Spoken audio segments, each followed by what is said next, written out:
بسم اللہ الرحمن الرحیم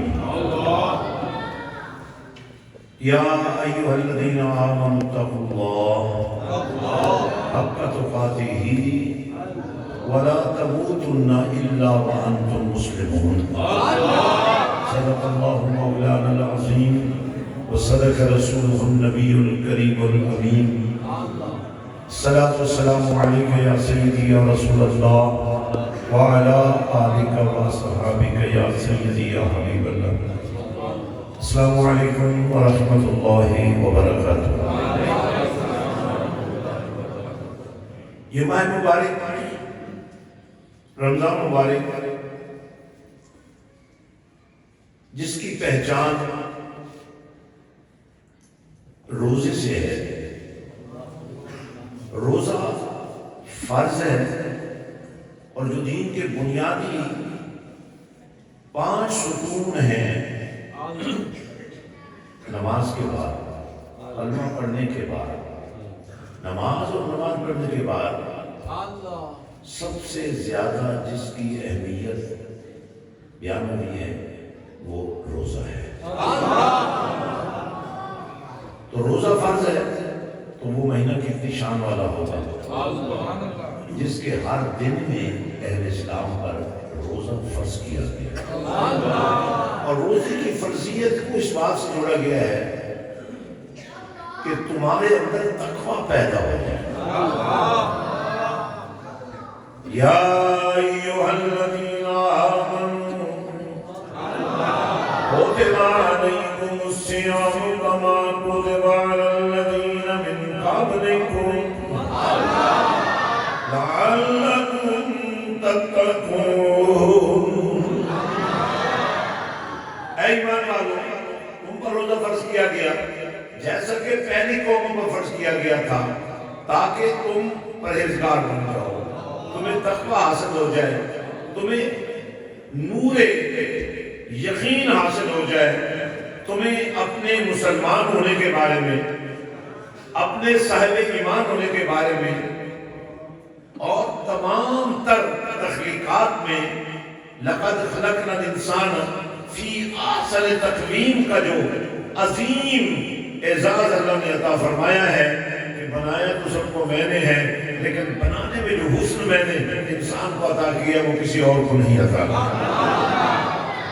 اس لحاظ سے روزہ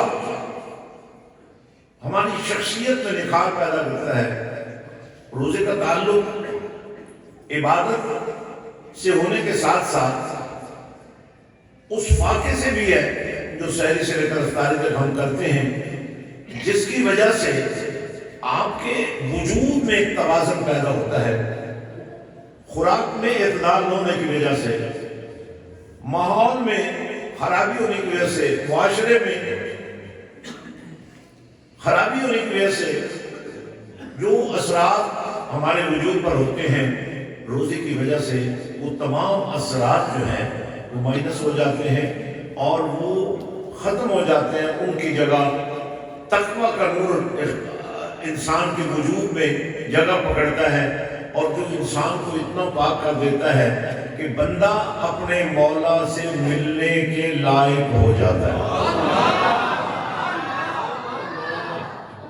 اسی لیے روزے کو صرف پیٹ کے بھوکا رکھنے سے نہیں جوڑا گیا، بلکہ فرمایا کہ نبی رحمت صلی اللہ علیہ وسلم نے فرمایا کہ اللہ تعالیٰ کو تمہارے بھوکے پیاسے رہنے سے کوئی غرض نہیں ہے. ہاں، اگر تم نے پیٹ کو بھوکا اور پیاسا رکھا اللہ کی رضا کے لیے اور اپنی زبان کو اللہ کی رضا کے لیے بے حیائی اور فحاشی کی باتوں سے روکا، فحش کلامی سے روکا، اپنی سوچوں کو تقویٰ کے نور سے مزین کیا، اس کے لیے پورا پروردگار نے طریقہ کار عطا فرمایا. اب رمضان مبارک میں جہاں ہم روزہ رکھتے ہیں، رات کو تراویح کی صورت میں، نوافل کی صورت میں جو قرآن پڑھا جاتا ہے اور سنا جاتا ہے، اس کو بھی آپ نے غور سے دیکھنا ہے. قرآن کی ابتدا میں یہ بات بتا دی گئی ہے کہ قرآن اللہ کا کلام ضرور ہے دلوں پر اثر تو کرتا ہے لیکن دل بھی تو ہونے چاہیے. لوگوں کے دل کو گوشت کے لوکڑے ہیں. جس دن یہ دل مومن بن جائیں گے تو پھر قرآن کا نور ان میں اترنا شروع ہو جائے گا. آئیے قرآن سے سیکھتے ہیں.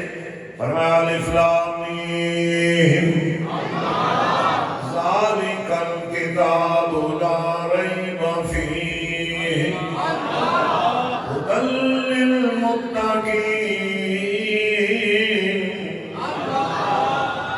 فرمایا الف لام میم یہ حروف مقطعات ہیں، یہ راز ہیں اللہ کے درمیان اور اس کے حبیب کے درمیان.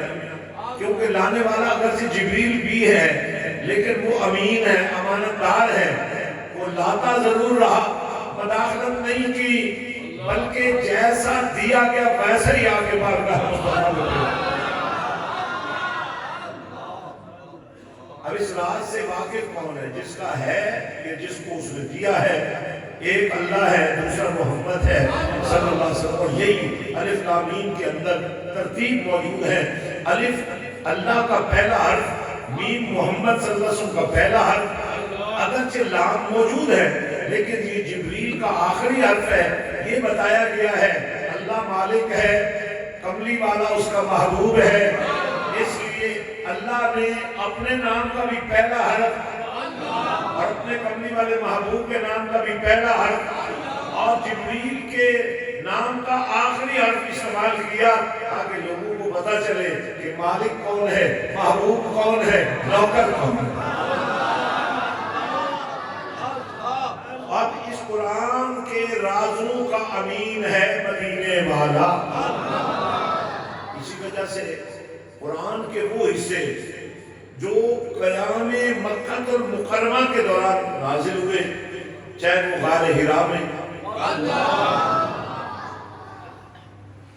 چاہے وہ غار ثور میں، چاہے وہ عرش کی بلندیوں میں، سفر معراج میں، اس دور کے قرآن کے نزول کے وہ حصے جو ہیں انہیں قرآن مکی کہا گیا ہے. اور ہجرت مدینہ کے بعد قیام مدینہ میں جو بھی قرآن کا حصہ نازل ہوا اس کا نام ہی قرآن مدنی ہے. قرآن مکی، قرآن مدنی، قرآن وہی ہے، کلام وہی ہے، رحمان وہی ہے. فرق یہ پڑا ہے کہ کملی والا مکے میں اب نہیں ہے، مدینے میں ہے.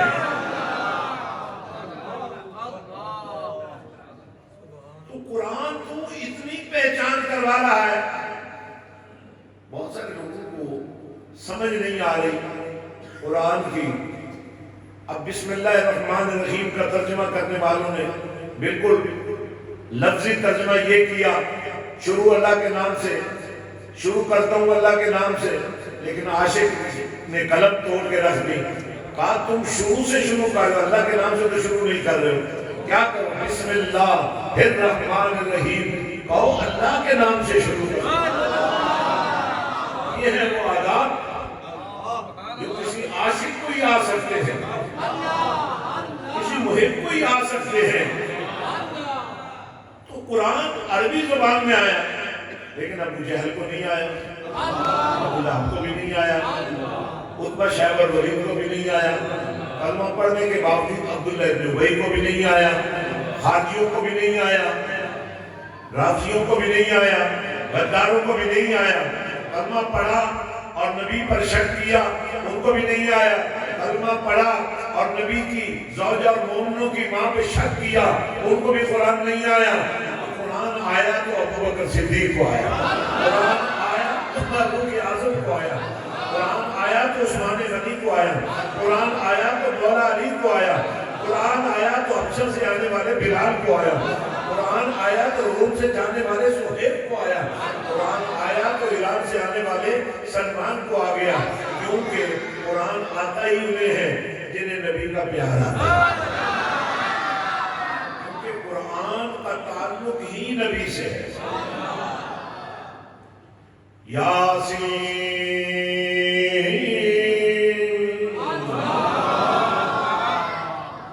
جن کے ہاتھ سلامت ہیں، یا اللہ اس قوم کے ہاتھ سلامت رکھ.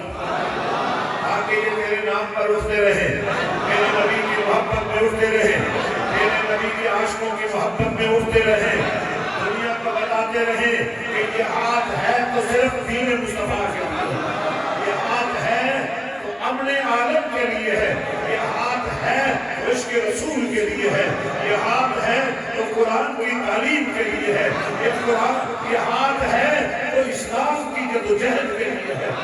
آئیو ہم کتنے خوش نصیب ہیں کہ ہمیں قرآن نصیب ہو گیا۔ تو قرآن سیکھنا پڑتا، قرآن کلام ہے اللہ کا، تو اللہ نے سکھایا، اللہ نے سکھایا، کسے سکھائی ہے؟ سنیے، الرحمن علم القرآن،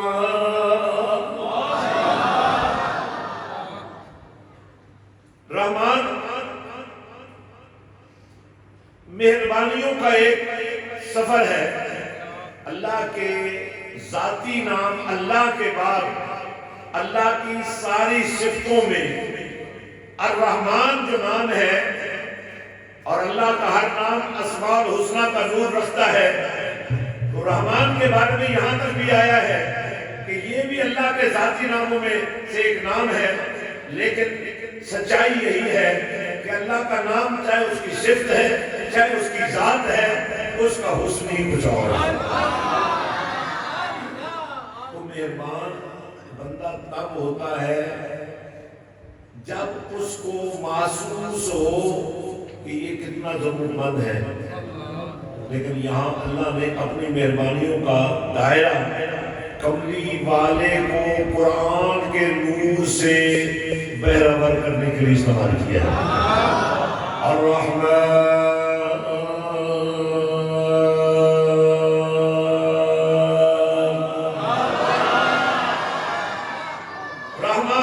بڑا مہربان، رحمان بڑا مہربان، لیکن اس کی مہربانی کا نور دیکھنا چاہتے تو دیکھو، علم القرآن، قرآن سکھا رہا ہے، قرآن کی تعلیم دے رہا ہے۔ پروردگار نے اپنی رحمانیت کا جلوہ قرآن کی تعلیم کی صورت میں نبی کو ایسا عطا کیا کہ چہرہ مصطفیٰ دیکھتے ہی قرآن کی تلاوت شروع۔ وَالضُّحَىٰ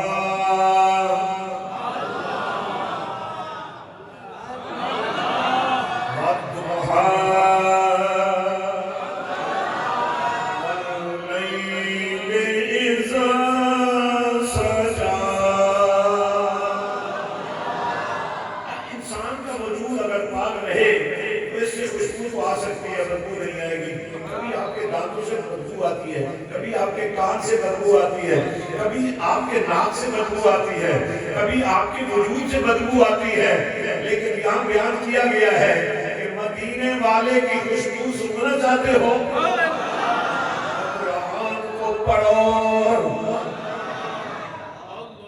تمہیں نبی کی زلفوں کی خوشبو کا پتہ چلتا ہے۔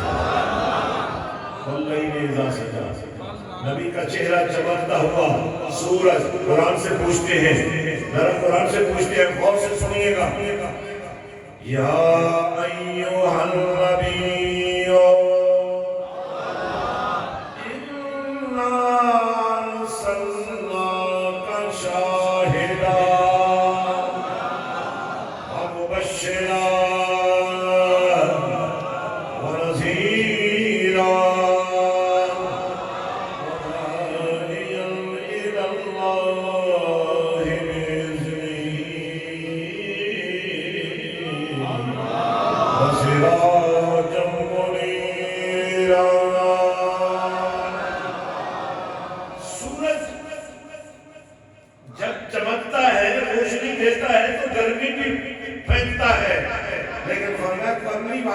سورج ہے، وہ سراج مہاجہ ہے، گرمی دینے والا، روشنی دینے کے ساتھ ساتھ گرمی بھی دیتا ہے، اور فرمایا یہ کملی والا سراج منیرہ ہے، اس کی چمک دمک سورج سے بھی زیادہ ہے، لیکن اس میں گرمی نہیں ہے، اس میں حدت نہیں ہے، اس میں تپش نہیں ہے، اس میں نور ہے، اس میں تنویر ہے، اس میں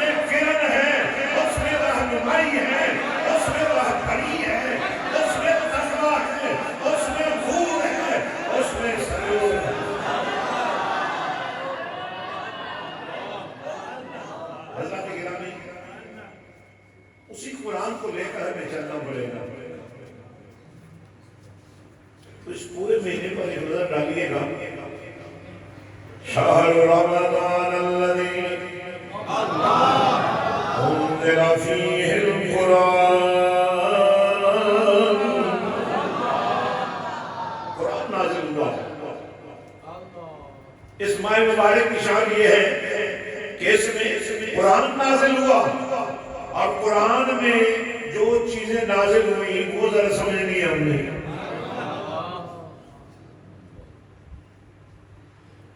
الف لام میم سے لے کر ناس تک قرآن پڑھی ہے. چاہے بیان حضرت موسیٰ علیہ السلام کا ہو، چاہے بیان حضرت عیسیٰ علیہ السلام کا ہو، چاہے بیان حضرت ابراہیم علیہ السلام کا ہو، چاہے بیان حضرت آدم علیہ السلام کا ہو، چاہے بیان کسی بھی ہستی کا ہو، چاہے بیان عقیدے پر ہو، چاہے بیان عبادات پر ہو، چاہے بیان تلاوت پر ہو، چاہے بیان سخاوت پر ہو. لیکن آپ دیکھیں گے کہ الف لام میم سے لے کر الناس تک ہر حرف میں، ہر لفظ میں، ہر آیت میں، ہر سورت میں، پورے قرآن میں جلوہ مصطفیٰ کا بھی کلر ہوا ہے. اسی لیے عاشقوں نے کہا قرآن اللہ کا کلام ہے، لیکن کہنا پڑے گا مدینے والے کی اداؤں کا ترجمان بھی ہے. کردار کا یہ نور جو ہے وہ کیسے حاصل ہو سکتا ہے؟ میں آپ گفتگو کے آخری حصے میں آپ کو ایک خاص طرف لے جانا چاہتا ہوں. فرمایا لَقَدْ كَانَ لَكُمْ فِي رَسُولِ اللَّهِ أُسْوَةٌ حَسَنَةٌ. اسی لیے جو رسول پاک کی سیرت کو اپنا لے، جو رسول پاک کے طریقے کو اپنا لے، جو رسول پاک کے مشن کو اپنا لے، جو رسول پاک کی محبت کو اپنا لے، جو رسول پاک کے کردار کو اپنا لے، جو رسول پاک کی محبت کو اپنا لے، اس کے لیے اللہ تعالیٰ اپنی محبت کے دروازے کھول دیتا ہے. مخلوق تو ساری اس کی ہے، لیکن انسان کو اشرف المخلوقات بنایا. انسان تو سبھی ہے، لیکن ان میں کلمہ پڑھنے والوں کو مسلمان قرار دیا. مسلمان تو سبھی ہیں، لیکن جو ایمان والے ہیں ان کا معیار بلند کر دیا. اب ایمان کا جو معیار نبی پاک نے بیان کیا وہ اس گفتگو میں ہے جو آپ نے حضرت امیر المومنین سیدنا فاروق اعظم رضی اللہ عنہ سے فرمائی. فرمایا عمر تمہیں اپنے نبی سے کتنی محبت ہے؟ عرض کہ یا رسول اللہ صلی اللہ علیہ وسلم، ماں باپ سے بڑھ کر، اولاد سے بڑھ کر، سارے جہان سے بڑھ کر. فرمایا اپنے بارے میں بتاؤ. حضور اپنے ساتھ زیادہ محبت کرتا ہوں. فرمایا ابھی تمہارا ایمان ہوگی نہیں. تو اس کے بعد انہوں نے کہا یا رسول اللہ صلی اللہ علیہ وسلم، اب میں اپنی جان سے بھی بڑھ کر آپ سے پیار کرتا ہوں. فرمایا اب تمہارا ایمان مکمل ہو گیا ہے. لا یؤمن احدکم حتی اکون احب الیہ من والدہ وولدہ والناس اجمعین. فرمایا تمہارا ایمان ہی کوئی نہیں ہے. اب اسی کو قرآن میں دیکھتے ہیں. فلا وربک لا یؤمنون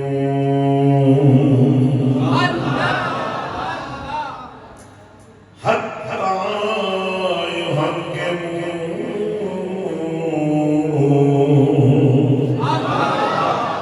فیما شجر بینہم.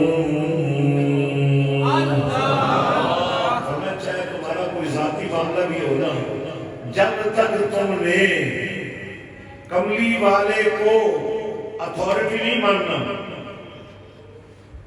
حکم نہیں ماننا، لا یؤمنون، تمہارے پاس ایمان کوئی نہیں. اور یہ بات اللہ پاک قسم دے کر بیان کرتا ہے. فلا وربک، کملی والے تیرا رب ہونے کی مجھے قسم ہے. لا یؤمنون، یہ مومن نہیں ہے. یا اپنا نماز بھی پڑھتے ہیں، فرمایا مومن نہیں ہے، عبادت بھی کرتے ہیں، مومن نہیں ہے۔ فرمایا جب تک کملی والے تجھے ان شانوں کے ساتھ نہیں مانیں گے جو میں نے تمہیں عطا کر دی ہے، یہ مومن نہیں ہو سکتا۔ اب یہاں ایک نقطے پر آپ غور فرمائیں، فلا وربک، قسم یہ ہے کہ اللہ فرماتا ہے مجھے آپ کا رب ہونے کی قسم ہے، کملی والے مجھے تیرا رب ہونے کی قسم ہے۔ مولا ہم نے تو یہی پڑھا ہے الحمدللہ رب العالمین، وہ عالمین کو پالتا ہے، عالمین کا رب ہے، اور میں یہی تو تمہیں سمجھانا ہے، پالنا اور ہے، رب ہونا اور ہے۔ پالنا میں ضرور ہوں، لیکن رب محمد اور قسم اس لیے کھا رہا ہوں تاکہ تمہیں بھی پتہ چل جائے کہ کس کا صدقہ تم پال رہے ہو۔ اب یہ جو عمل ہے اس ماہ مبارک میں اللہ پاک نے جاری فرما دیا، اس میں جاری فرما دیا کہ روزہ رکھا ہے نا، کوئی خامی رہ جائے گی، کوئی رکس رہ جائے گا، اس لیے اتنا فطرہ ادا کر دو تاکہ تمہارے روزے میں کوئی کمی رہ بھی جائے تو تم اس کا حق ادا کر دو اور وہ غریب تک پہنچ جائے۔ عمال آپ کا یہ ہے، فرمائے کہ حق تم نے عید سے پہلے ادا کرنا ہے تو آپ عید کی نماز سے پہلے ادا کرتے ہیں، اللہ اکبر، تاکہ آپ جو حق ادا کر رہے ہیں اس کا ثواب تو آپ کو مل جائے، لیکن جن کو آپ نے دینا ان تک نہ پہنچے۔ اگر کوئی غریب کپڑے بنانا چاہے تو عید والے دن کیسے بنائے گا؟ اگر کوئی یتیم اس مال سے کچھ حاصل کرنا چاہے تو نہیں حاصل کر سکے گا، عید اس کی پھیکی گزر جائے گی، عید اس کی اس طرح نہیں ہوگی جیسے تم عید کر رہے ہو۔ یہ جو فطرانہ ہے یہ روزہ شروع ہوتے ہی پہلے روزے سے ہی آپ کو ادا کر دینا چاہیے۔ اب بہت سارے لوگ راستے میں چرسی بھنگی کھڑے تو ان کو دے دیتے ہیں، تو آپ کے پاس تو پورا مشن ہے۔ آپ کا مشن کیا ہے؟ قرآن کا مشن۔ آپ کا مشن کیا ہے؟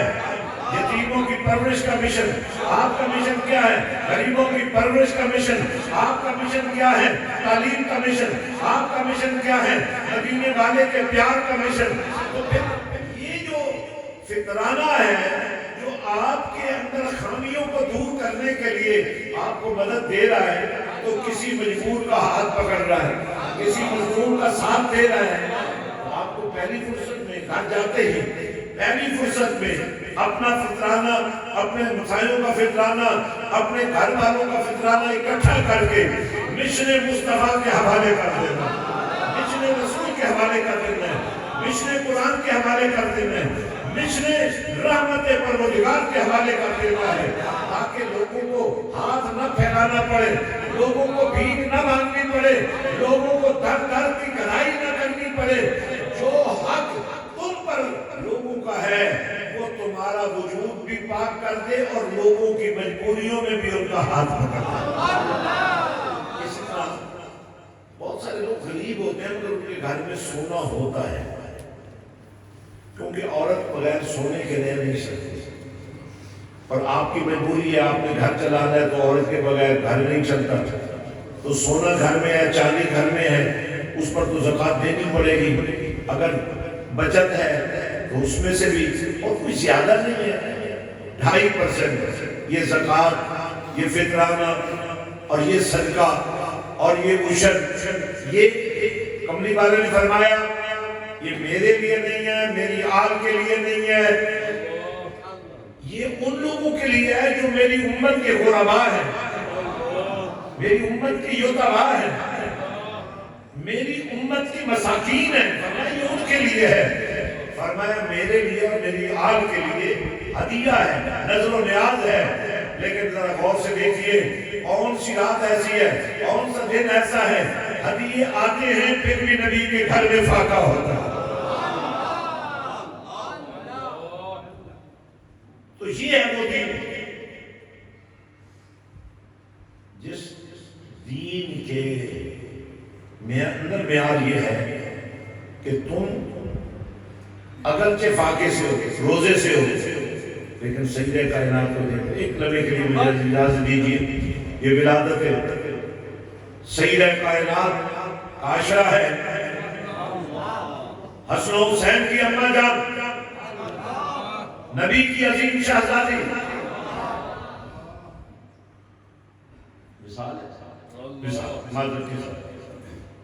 یہ وصال سیدہ کائنات. اور جب میرے اور آپ کے نبی کا وصال ہوا، نبی نے اپنے وصال کی خبر دی سیدہ کائنات کو، تو آپ کی آنکھوں سے آنسو جاری ہو گئے. پھر نبی نے جب سیدہ کائنات کو یہ خوشخبری سنائی کہ سب سے پہلے تم نے ہی مجھ سے ملاقات کرنی ہے، ان کے چہرے پہ مسکراہٹ آ گئی. یہ وہ سیدہ کائنات ہیں ان کے وصال کی گھڑیوں کی کیا عزت ہوگی، کیا شان ہوگی جب خود نبی نے استقبال کیا ہوگا. تو آج ہماری تحریک اپنے عروج پر ہے. 40 کروڑ درود پاک ہر روز درود پاک کے نیٹ ورک میں جمع ہوتا ہے. اور تمہیں ہمیشہ میں یہ سمجھاتا ہوں ہر شام مدینے والے کے نام پر ہو. شام کو آدھے گھنٹے کے لیے 20 منٹ کے لیے مغرب کے وقت عشاء کے وقت کچھ لمحات درود مصطفیٰ کی نظر کر دو. درود پڑھتے پڑھتے یہ لمحے تمہارے گزر جائیں، تمہاری اس شام کا عنوان ہو جائے شام مدینے والے کے نام. اور درود پڑھنے کی ایسی عادت بنے کہ درود پڑھتے پڑھتے وہ شام بھی آ جائے، وہ رات بھی آ جائے، تم سو جاؤ مدینے والا آ جائے. اور اگر آپ نے 2000 پڑھا ہے، 200 پڑھا ہے، 500 پڑھا ہے، مرکز درود کا نمبر لے جاؤ، اس پر بھیجو. تمہیں ثواب 2000 کا نہیں ملے، 4000 کا نہیں ملے گا، تمہیں ثواب 40 کروڑ کا ملے گا. ہمارے اندر تقویٰ پیدا ہوگا. 40 کروڑ درود کا نور جب گنبد خضر سے ٹکرا کر تمہارے گھر کے اندر پہنچے گا تو نحوستے ختم، بے حیائی ختم، فحاشی ختم، بد کرداری ختم. مدینے والے کا پیار شروع ہو جائے گا، آپ کی دنیا بدل جائے گی. اور میرے باوی سرکار کا آخری شعر میں پڑھتا ہوں. بہت سارے لوگ اسی یقین کے ساتھ آتے ہیں مسجد حسین میں کہ ہم بیٹھیں گے تو بیٹھتے ہی جادو جل جائے گا، جن جل جائیں گے. تو یہ باوی سرکار کا ایک شعر سن لے. بے بسم اللہ اسم اللہ دا اے بھی گہنا بھرا ہوں نار شفا سرور عالم چھڑسی عالم سارا ہو حدو بے حد حدو بے حد درود نبی سرور دے جس کا عین پسارا ہو. میں قربان تینا دعا ہوں جنہ ملیا نبی کی سہارا ہو. اور باہو وہ باہو ہیں جن فرماتے ہیں کہ میرا ہر لمحہ نبی کی کچہری میں ہوتا ہے، نبی کی حضوری میں ہوتا ہے. ایک لمحے کے لیے بھی میں نبی سے جدا نہیں ہوتا ہوں. میرے نبی کی 9 کچہریاں مختلف مقامات پر لگتی ہیں اور میں وہ خوش نصیب ہوں جو نبی کی ہر کچہری میں موجود ہوتا ہے. میرے باہو نے فرمایا کہ میری اولاد کے کسی بھی فرد کے ہاتھ میں ہاتھ دے دو، میں تمہارا ہاتھ تھام لیتا ہوں. اور میرا ہاتھ تو نبی نے پہلے ہی تھام لیا ہے. دست بہن کر تمہارا مصطفیٰ فرزند خود خاندست مارا مجتبہ. اور میرے باہو فرماتے ہیں لوگوں کی مائیں گالیاں دیتے ہوئے بچوں کو جنم دیتی ہیں اور میری ماں وہ ہے جس نے مجھے قرآن پڑھتے ہوئے جنم دیا. ایسے قرآن کی قاریہ جو صبح بھی تلاوت جاری رکھے، شام بھی تلاوت جاری رکھے. اور میرا باہو فرمائے کہ مجھے قرآن سیکھنے کے لیے کسی استاد کے پاس نہیں جانا پڑا، کسی مدرسے میں نہیں جانا پڑا، بلکہ ماں کے پیٹ میں ہی میں قرآن سنتے سنتے، ماں کی تلاوت سنتے سنتے قرآن کا حافظ بن گیا، قرآن کا قاری بن گیا. آج ہمارا منصوب کیا ہے؟ آپ کی ہر بیٹی جس نے کل ماں بننا ہے، تم شاید ان سے اصلاح انصاف نہ کر سکو، لے آؤ ہم تمہاری ہر بیٹی کو ماں بننے سے پہلے قرآن کا نور دے دیں گے، قرآن کی قاریہ بنا دیں گے، عشق مصطفیٰ کی سپاہیہ بنا دیں گے.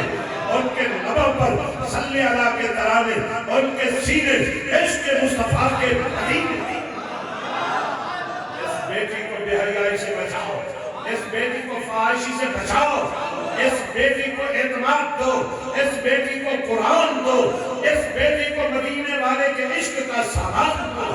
اس بیٹی کو ماں بننے سے پہلے اس ماں کا روپ دے دو کہ جس کے بارے میں نبی پاک نے فرمایا کہ ماں کی گود پہلی درسگاہ ہے. شرمائے نہیں، جھجکے نہیں. ہم یہ نہیں پوچھیں گے تمہارے پاس خرچہ ہے کہ نہیں، لے آؤ اپنی بیٹیوں کو. کیونکہ اس بیٹی نے جب کسی گھر کی زینت بننا ہے، کسی خامد کی بیوی بننا ہے، تو اس کے وجود سے جو پیدا ہونے ہیں یہ وہ امت ہوگی جس پر قیامت کے دن نبی فرماتا ہے میں کثرت پر اپنی امت کی کثرت پر ناز کروں. حضرات آخر میں آپ کو 2-3 چھوٹی چھوٹی نصیحتیں کرنا چاہتا ہوں. نمبر 1، آپ کا ہر گھر مسجد حسین کا مرکز بن جائے. جب آپ کو کوئی مشکل بنے، تکلیف بنے، دکھ بنے، درد بنے، مسجد حسین کا تصور کریں. جو کام ڈاکٹر نہیں کر سکتے، یا کتنے لوگ بیٹھے ہیں، اور میں آپ کو وہ مثالیں دے سکتا ہوں. کتنے لوگ ڈیتھ بیڈ سے اٹھ کر واپس آئے ہیں جن کو قرآن کے نور سے شفا ملی. تو سب سے پہلا کام آپ نے اپنے گھر میں مسجد حسین قائم کرنا. فیضان باؤ لائبریری قائم کرنی ہے. آپ کہیں جی میرا گھر میں تو ایک ہی کمرہ ہے، اسے ایک کمرے ہی کوئی پاک صاف ہو، اس کے اندر مسلے بچھنے چاہیے، اس کے اندر ایک چھوٹی سی کیبنٹ رکھ دو، اس کے اندر باؤ سرکار کی کتابیں ہونی چاہیے، اور دینی وہ کتابیں جو ہم آپ کو مہیا کرتے ہیں آپ لے جاتے ہیں، ان کو اپنے گھروں میں رکھو. تیسرا کام، آپ نے جاتے ہی اپنا فطرانہ، اپنی زکات تھوڑی ہے یا زیادہ، اپنا عشر جمع کرنا ہے، ساتھ والوں سے جمع کرنا ہے. آپ کو بس صرف 3 دن ہے، 3 دن کے اندر آپ نے یہ کلیکشن کرنی ہے، اور پھر مرکز سے رابطہ کرنا ہے، خود رابطہ کرنا ہے. اور آخری بات، ارادہ کر کے جاؤ اپنے بچوں کو حافظ اور قاری بنانے. انشاءاللہ ہم نے 100 مقامات پر مسجدیں بنانے کا فیصلہ کیا پنجاب اور پاکستان کے اندر. آپ کا شہر، آپ کا علاقہ بھی اگر کوئی ایسی جگہ جہاں مسجد کی ضرورت ہو، اور اگر آپ زیادہ زمین فراہم کرتے ہیں تو آپ کی مسجد ایک مدرسہ بھی ساتھ ہوگا. آپ کے گھر اور آپ کے علاقے میں ایک ایسی مسجد، ایک ایسا مدرسہ جن بچوں کو یہاں آنے کی ضرورت نہیں رہے گی، وہیں بیٹھے بیٹھے ان کو قرآن کا نور منتقل ہوگا. اللہ تعالی ہماری حاضری بزرگ مقبول فرمائے. وآخر دعوانا الحمدللہ رب العالمین. جزاک اللہ.